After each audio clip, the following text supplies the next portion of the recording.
All right, we're live. So, welcome, folks, to another episode of the K Stream podcast, a live recording, episode 17 now. Happy to be talking to a guest that I actually did my very first internship for way back in 2008, I believe. Yeah, summer 2008, which is crazy. He is Jason Vaughn. Jason, thank you so much for joining. It is a pleasure to see you again. Yes, Jeff, absolutely, man. It's great to see you. It has been a long time, and thank you for showing my age right off the bat. Of course, anything for you. That was summer 2008.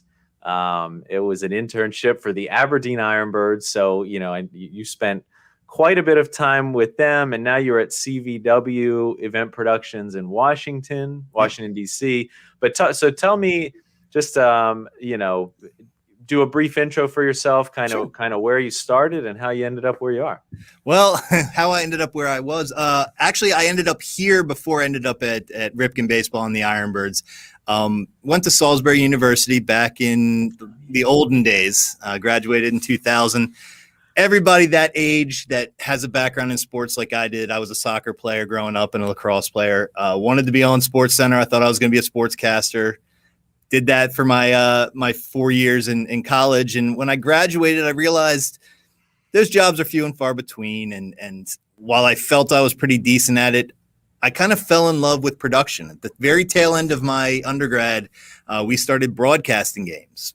And we had a full-time employee who had just started that year, who had an engineering background. And between him and the main engineer at Salisbury University where I went, I started broadcasting these games. I was heading up the student television department and kind of got the itch for engineering. So for my first 2 years out of college, the university hired me back to be a member of that department. And I got some great tutelage for those 2 years in video engineering, a crash course, you would say, because it really was not my focus in school. And from there, after 2 years, I came to back then Creative Video of Washington. Company's been in business for 40 years. Our owner and founder, Kirby White, started this company back in 1981, doing slide projection work. And that was really the focus, was projection and video support. Then we became a multi-camera company. We do a lot at the Kennedy Center and so forth. So I worked here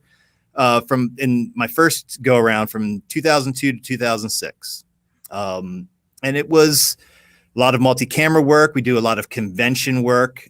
Back then, we weren't so much full service as we were just focused on the video projection, multi-camera work. And that's where my passion is multi-camera and live event stuff. I got burned out pretty quick here because it was a very different company back then. It was really outside of our editors, in-house editors that we had. It was a two-person crew running a lot of these live events and working with freelancers and it just burned me out. So I left for a year, just hung out. I had to have surgery on my shoulder. And I was living back in Baltimore and a job opened up at, Ripken Baseball and the Ironbirds. And I was like, hey, work for my childhood heroes. I'm a Baltimore boy through and through. And long story short, worked there from 2007 till 2000, right before 2013 season, I left. Because I had an opportunity to come here and the company has grown quite a bit. We had a young man named, back then he was young, Matt Idemiller, who's our VP of production, took over, and he and I connected numerous times while I was in Aberdeen, whether I was renting equipment or going and freelancing for them. And he really grew the company to a full service event production company. So now we do audio, video, lighting, staging, all those elements. And I decided to join back up in 2013, been here since. I came back as a senior event producer, and now I'm the weird title of director of business development, which means I'm supposed to do sales. I'm not a salesman by any stretch, but as you know, I'm somebody that likes to network and keep in touch with people, and I've used that as a tool. I even brought another Aberdeen Ironbirds intern here. Our main technical director, Mike Zapolowitz, was an intern for me in 2011, and actually then worked for me as my number one assistant in 2012, took my job when I left, and then I poached him from Ripken. So that that family tree that you're a part of is vast. So Yeah, I can imagine you probably, I mean, just the amount of jobs that, go into a game day production with the Ironbirds. I mean, you bring in and that was by far, I think, my favorite internship. I mean, just because, I don't know if people realize, I know I didn't, what all goes into a game day production. I knew it was a lot. And, even for a single A, summer league yeah, team and Aberdeen, if folks aren't familiar with the Ironbirds, I mean, if you're in Aberdeen, like that's the thing to do in the summer. At least it was when we could do those yeah, things. And so that the stadium is packed. There's just, as an intern, it's like a dream, because especially if you're interested in production, because you can do on-air stuff, you could do audio, you could run the music in the stadium, you could direct a show. So it was a lot of fun. But I would imagine, I mean, I know you met all kinds of people that came through there that probably came and went, but that's a lot of people you get to stay in touch with. it is, and I don't stay in touch with enough of them, honestly. But I'm very proud of that time. When I left there, I had 45 employees that worked for me, and I was the only full-time staff member. So I ran press box productions, as you know. Radio fell under my umbrella. By the end, the clubhouse attendant and the Orioles, became the Orioles liaison. So anything that happened in the clubhouse fell under my purview. So, but the internship was fantastic. I met so many great people. That was the best part of that job, because it wore thin after a while, and working for your childhood heroes is not all it's cracked up to be. But the relationships we built within that press box, and like you talked about, it was opportunities.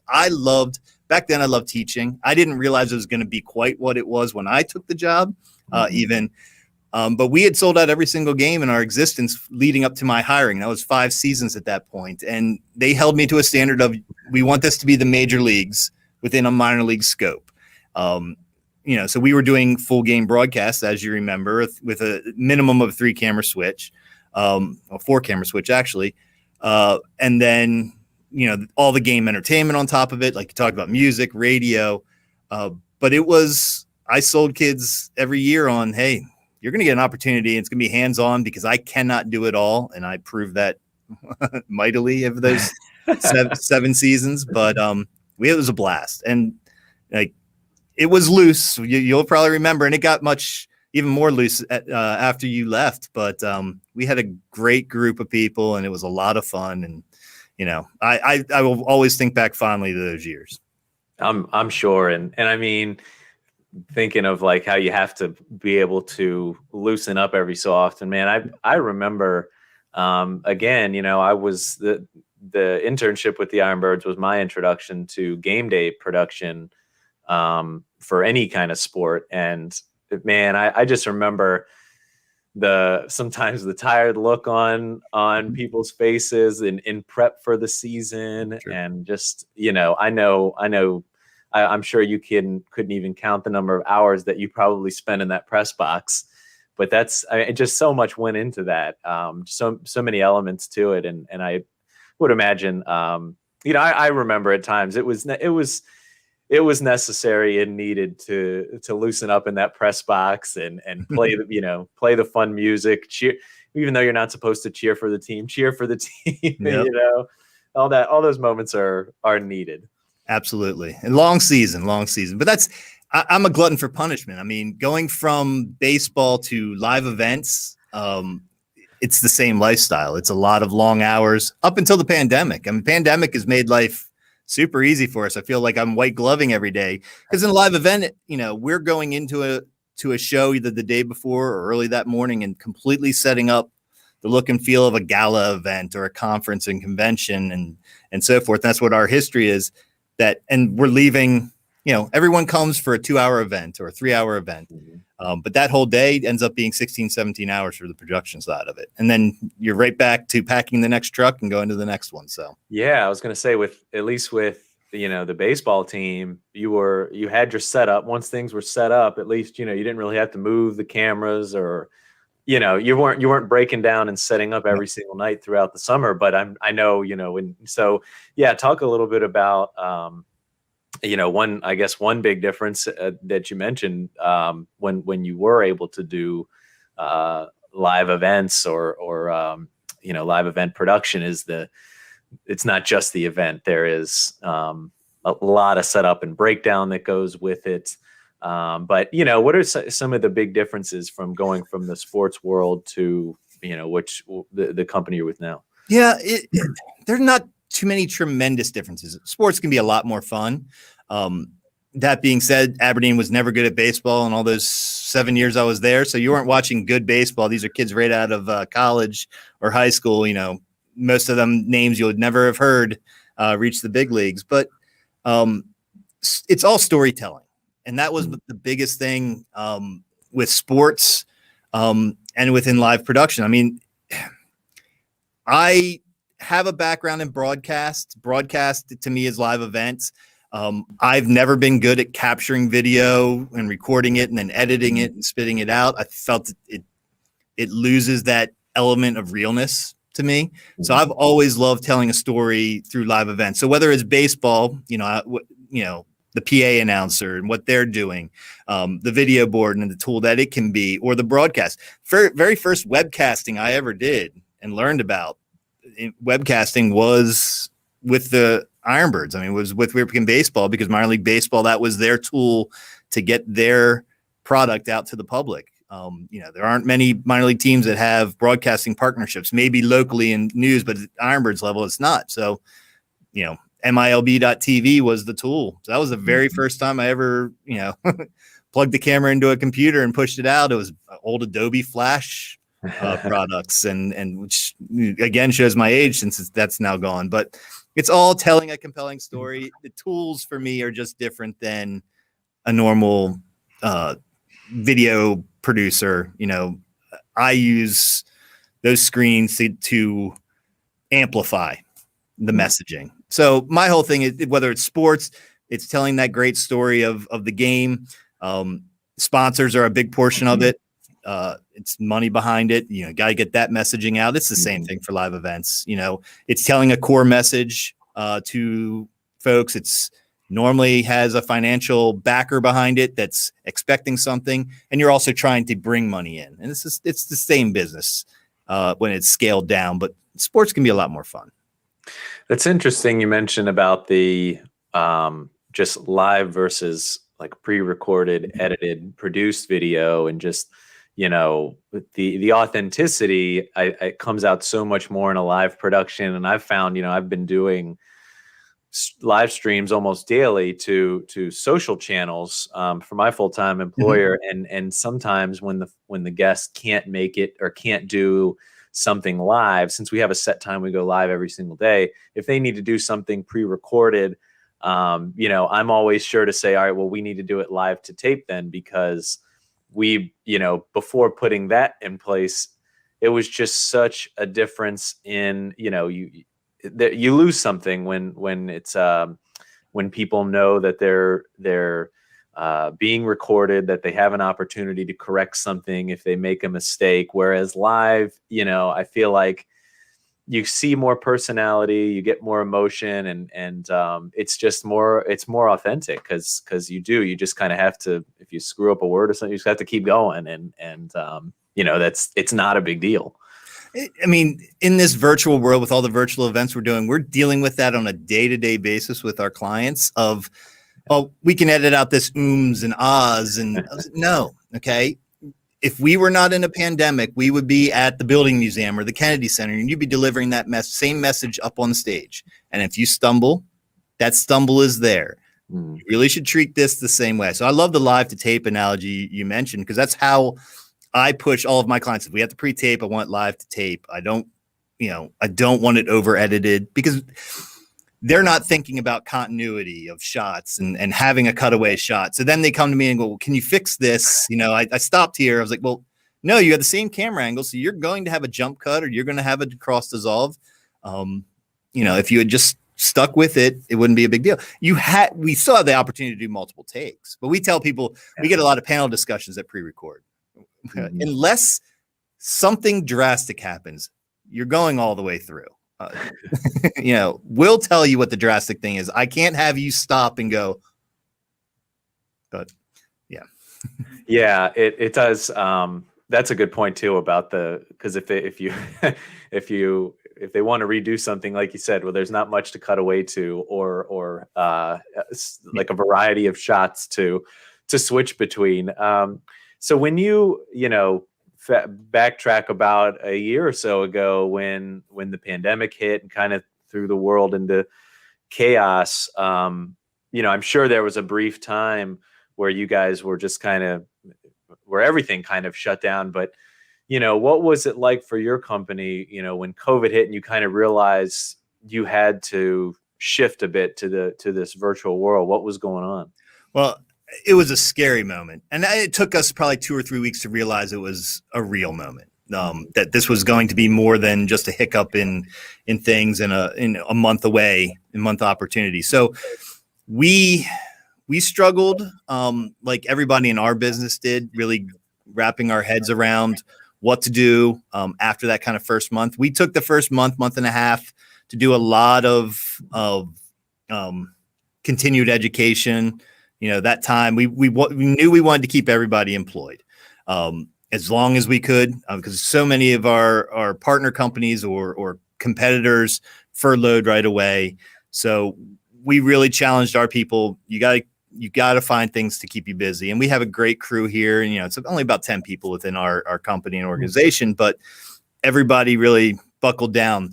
But it took us about a month and a half to kind of realize we need to really step to the cliff and jump off in terms of the virtual event stuff. We are a video company by trade, our history, obviously being Creative Video of Washington, but outside of webcasting a lot of events and occasionally doing a remote call into a live event, which was only a few times a year and always a struggle. We didn't live in this realm. But we had the tools to do it. We've got great broadcast switchers. Robotic cameras. We got enough computers here to make this happen. So by kind of dumb luck, my wife was a teacher for a long time at a school in Crownsville, Maryland, called Indian Creek School. It's a private school. And a number of her family members still work there. And I was having a conversation with them about their commencement and so forth. And middle of the night, I woke up and I was like, you know what? I can pull this off, because we were seeing so many people stepping forward, a lot of fly-by-night companies, people that lived in this realm, and other event companies trying to come up with those virtual commencement ideas. And it was, we'll put a picture of your student up with, description, and we'll announce their name. I was like, you know what? This school only had about 80 seniors. We're going to make sure every single one of them is live on camera to receive their diploma. We're not going to let them speak, but, they can wave and it's not taped. We're going to make all 80 of them cross the stage and challenge the team. And we came up with an answer to that. It was really the first show we did completely internal. We had one previous show to that where a company out of New York that we partner with a lot on webcasting at the Kennedy Center came down to do some virtual stuff on the back end for us. And we watched them and I was like, you know what? I think we can pull this off. We invested in a few tools, a lot of, black magic converters that, we probably poo-pooed 6 months before, but we looked at the opportunity and said, okay, let's do this. And we pulled it off. On a Saturday, we had 12 computers set up. We had 4 people, and we had 2 breakout rooms. We put the odd number and the even number.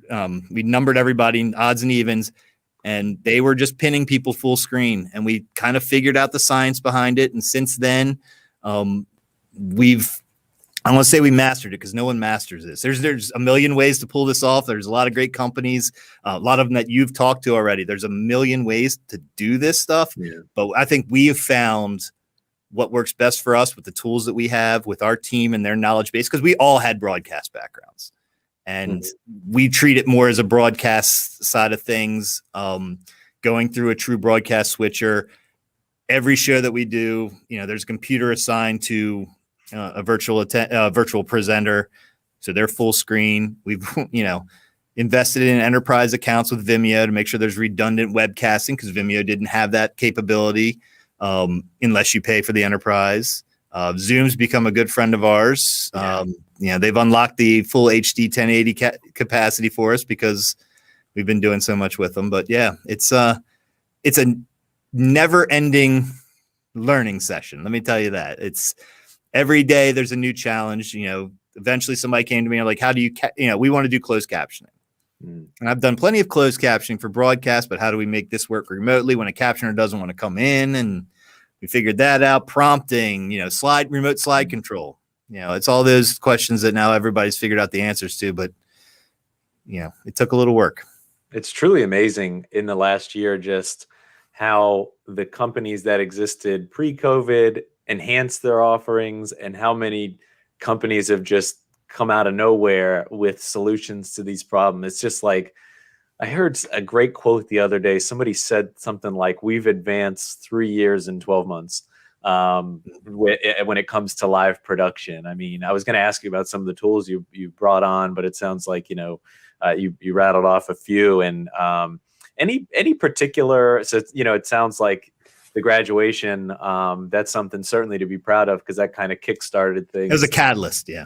Yep. And any particular projects though in the last year that you're particularly proud of? Well, there's always we've done 115 now since the pandemic started, of different sizes and scopes. And a lot of those are repeats.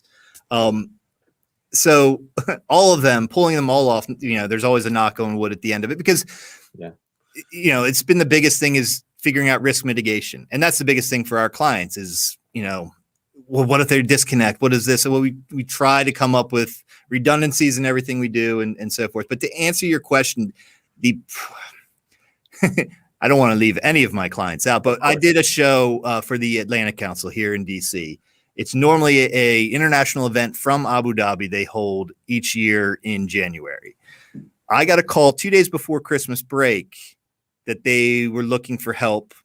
It started out with just some help at their studio. But then in the production of this event, that was the first week of January. So mind you, we have, or I guess it's going into the second week of January. We have the holiday break in the middle of all of this. And they come to us and they're like, oh, it's a 4-day event. We are going to do it around the clock. So of 59 straight hours, we were on producing content for 47 and a half of those hours.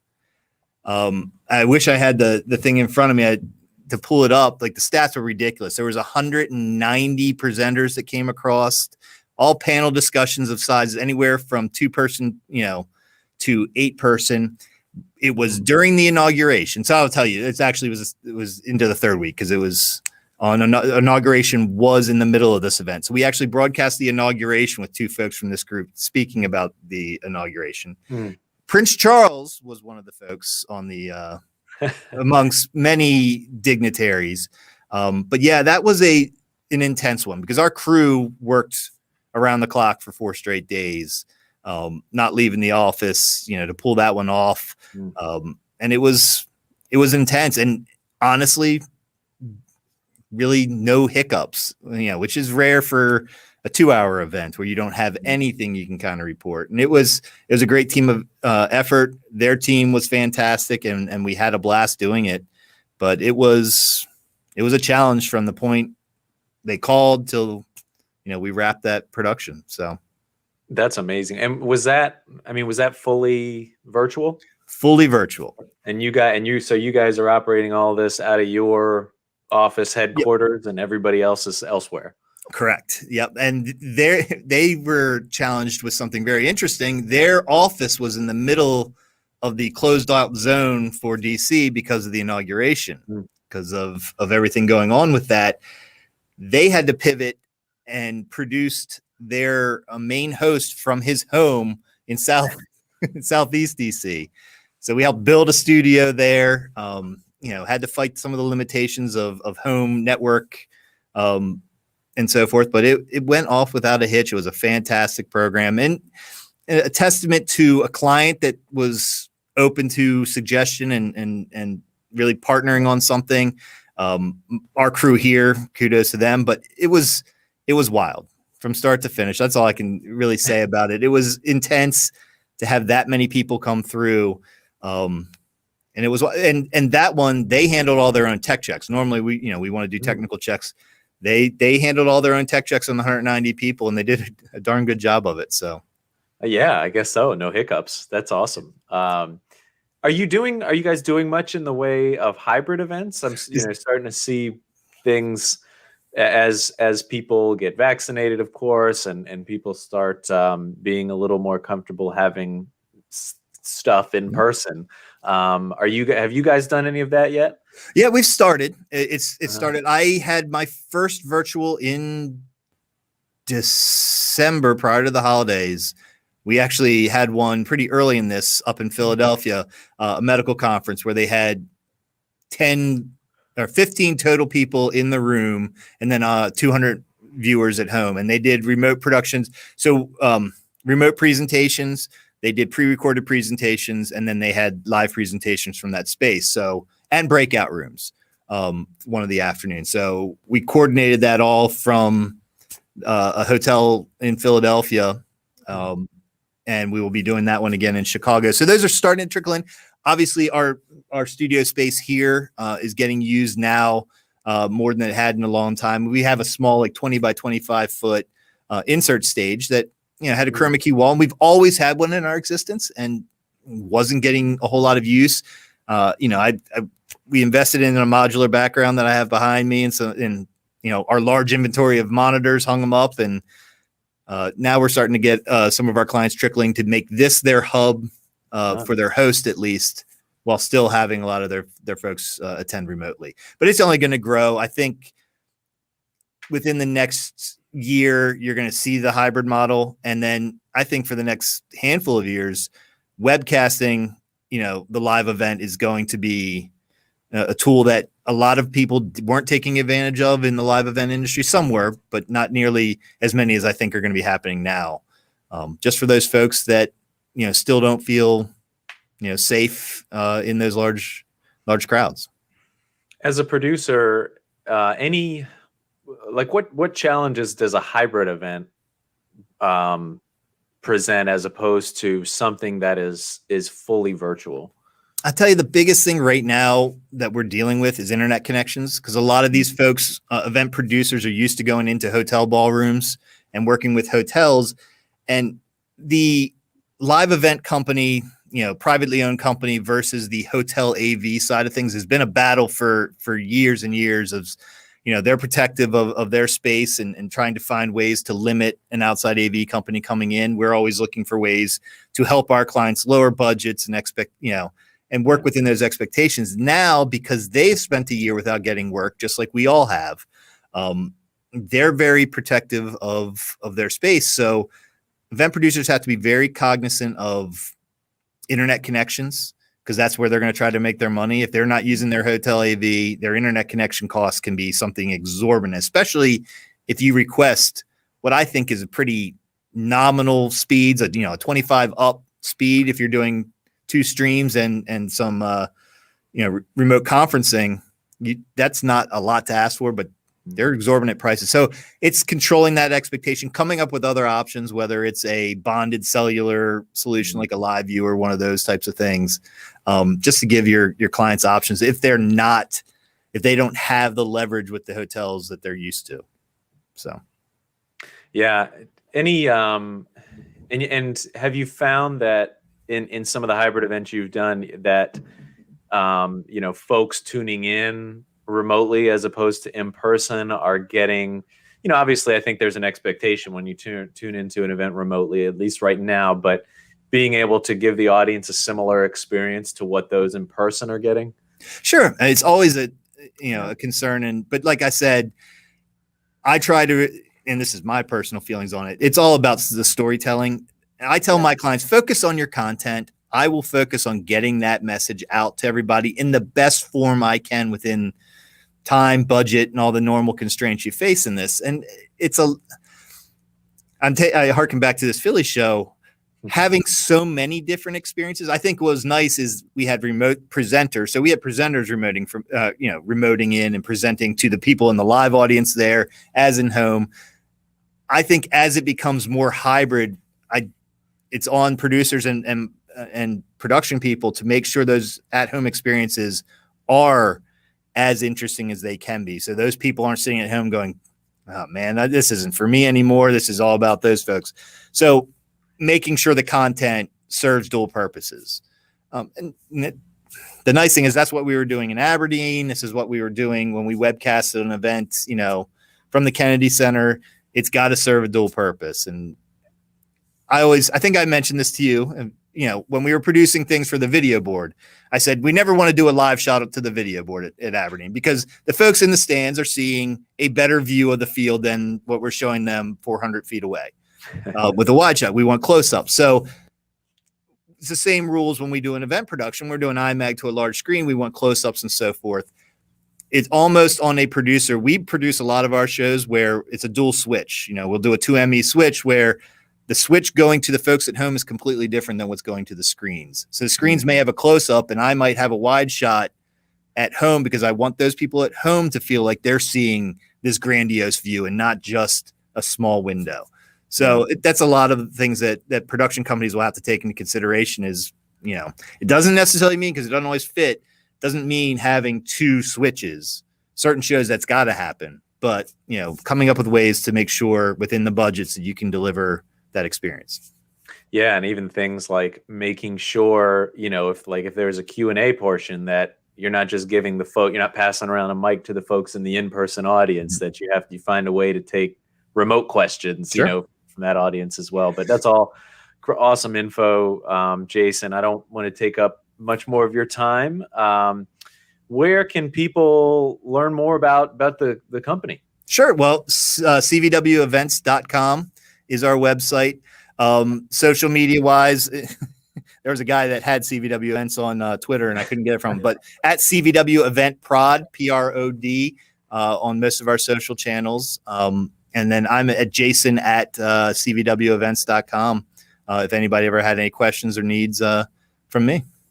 Awesome. Well, thank you so much, Jason. Anything else, that worth mentioning as far as, event production in this COVID-19 world? Anything you're expecting, or got your eye on, or have we talked about it all? Certainly never talked about it all. I tell you what, I'm excited. I get my first shot Thursday. I'm excited for the opportunity to get back together with my clients, with events, getting back to a ballpark. I have a 7-year-old son. I know you've got some young ones, and my 4-year-old daughter, giving them the experiences that they deserve. Yeah. So I'm excited for it to slowly make its way out. I'm proud of my industry. I got to tell you that, because I was reading something interesting today. We were the first ones to shut down, and it looks like we're going to be the last ones to really ramp ourselves all the way back up. And there's a lot of resiliency in those people. So we were very fortunate.